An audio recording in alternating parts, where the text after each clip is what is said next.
Shabbat Agadol Mevorar, j'espère que vous allez bien. Ce Shabbat, c'est le Shabbat le plus important de l'année. On l'appelle le grand Shabbat, Shabbat Agadol. Et je me suis posé la question, qu'est-ce qu'il a de particulier ce Shabbat, afin qu'on l'appelle le grand Shabbat, comme si ce Shabbat, c'était le grand frère des 51 autres Shabbats de l'année. Et la Torah nous dit que 4 jours avant de quitter l'Égypte, Hachem il a ordonné aux Juifs de prendre la Avoda Zara égyptienne, de prendre l'idolâtrie égyptienne, qui était un agneau, de l'accrocher au pied de son lit et de le sacrifier. Les Juifs, ils ont eu peur en faisant cette mitzvah, parce que c'était quand même la Avoda Zara égyptienne, l'idolâtrie égyptienne. Ils habitaient encore en Égypte. Ils avaient peur de la réaction des Égyptiens. Mais l'amour qu'ils avaient pour Dieu, il était beaucoup plus fort que la peur qu'ils avaient des Égyptiens. C'est ce que nous devons avoir dans notre vie. Notre amour pour la Torah et les mitzvot, notre amour pour Dieu, il doit être plus fort que notre crainte qu'on doit avoir. Et ils ont fait le sacrifice, l'agneau pascal. Et c'est pour ça qu'on appelle ce Shabbat, Shabbat Agadol. La Torah nous dit que pendant la période des 2 Beth Amikdash, chaque Juif, il avait l'obligation, la veille de Pessah, d'apporter l'agneau pascal au Beth Amikdash, en souvenir du korban que les Juifs, ils ont fait en Égypte. Et la halakha nous dit, chaque Juif, il a l'obligation de manger ce korban. Deuxième halakha. La halakha continue, elle dit, si maintenant, il ne faut pas qu'il y ait d'interruption, il faut que tu manges le korban en une seule nuit. Il ne faut pas que tu t'interrompes. Tu manges le korban, tu ne sors pas de ta maison tant que tu n'as pas fini le korban. Si une personne, il est sorti de sa maison, ou si une personne, il s'est endormi par exemple, et ben quand il se réveille, ou quand il rentre après à la maison, étant donné comme quoi il y a eu une interruption, il ne peut plus manger le korban. La halakha est simple. Je te dis, mon fils, tu rentres dans une maison, tu ne bouges pas tant que tu n'as pas fini de manger. Tu es sorti, tu t'es endormi, quand tu te réveilles ou quand tu reviens, tu ne peux plus manger le korban. Mais la halakha, elle te dit que si maintenant on est 2 à manger, il y a eu une personne qui est restée à table qui a continué à manger. Mais une autre personne, il est sorti ou il s'est endormi. Et la halakha, elle te dit, quand il revient ou quand il se réveille, il peut continuer à manger. Pourquoi? Parce qu'étant donné comme quoi il a laissé un qui est resté à table, alors toi tu continues à manger là où celui qui est resté à table, il s'est arrêté. Je vais encore beaucoup plus loin. La halakha, elle dit comme ça. S'il y a un groupe de 1000 personnes qui sont sorties, ils mangeaient ensemble, ils sont sortis pendant le sacrifice de Pessah.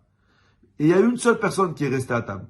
Quand les 999 autres, ils vont revenir à table, ils peuvent continuer à manger là où le seul juif, il est resté manger. Pourquoi? Parce que comme il y en a un qui est resté à table, quand les 999, ils vont revenir, ils peuvent continuer à manger là où celui qui est resté manger, il s'est arrêté. La halakha, elle est magnifique. Je la répète. On doit tous manger le korban Pessah. S'il y en a un qui sort ou s'il y en a un qui s'endort, il ne peut plus manger le korban. Mais s'il y en a un qui est resté à table, même s'il y en a 10 000 qui sortent, quand les 10 000 ils vont revenir, étant donné comme quoi il y en a un qui est resté à table, ils peuvent continuer à manger là où celui qui s'est arrêté. Qu'est-ce que cette halakha vient nous apporter? C'est la première mitzvah que Akadosh Baruch Hu a donnée au peuple juif, mais c'est une mitzvah qui est plus d'actualité.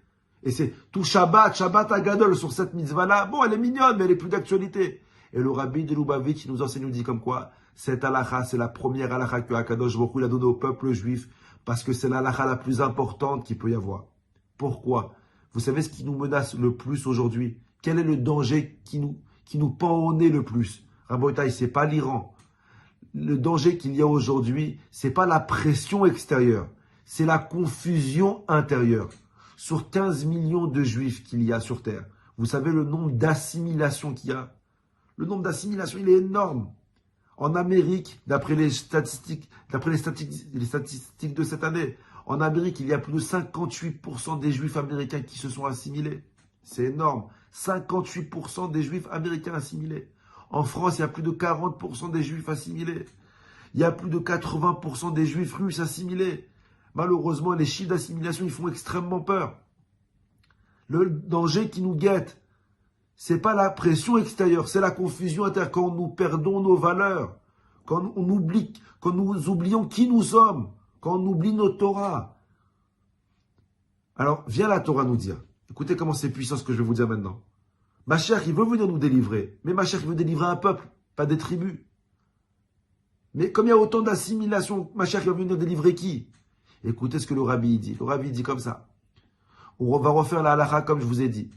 on a tous l'obligation de manger le Korban Pessah. Si une personne y sort, pendant qu'il mange, quand il rentre, il ne peut plus manger. Mais si une personne y sort, ou si 1000 personnes y sortent, mais il y a une seule personne qui est restée à table et qui a mangé le Korban, quand les 999 autres ils vont revenir, ils peuvent continuer à manger là où celui s'est arrêté. Écoutez, comment c'est à la khale d'actualité.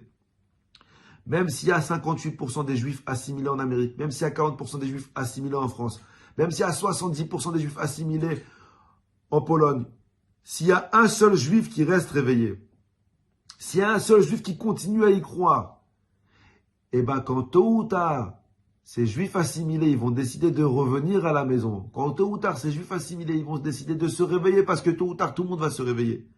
Grâce à ce seul juif qui est resté réveillé, grâce à ce seul juif qui est resté, continue à faire Torah et Mitzvot, quand les juifs assimilés, ils vont décider de revenir faire tchouva, ils vont pas recommencer à zéro, ils vont continuer là où ce juif, il s'est arrêté. Combien il est important qu'il y en ait toujours un qui reste réveillé. Et Rabotai, sois toi celui qui reste réveillé. Parce que grâce à toi, quand les autres ils vont décider de se réveiller, ils pourront rentrer dans le jeu et continuer là où tu t'es arrêté toi-même. Combien d'autres rôles en tant que juif d'être réveillé, il est important, pas seulement pour nous, pas seulement pour notre famille, mais pour tous les millions de juifs qu'il y a sur terre. Bracha v'hatzlacha, la semaine prochaine.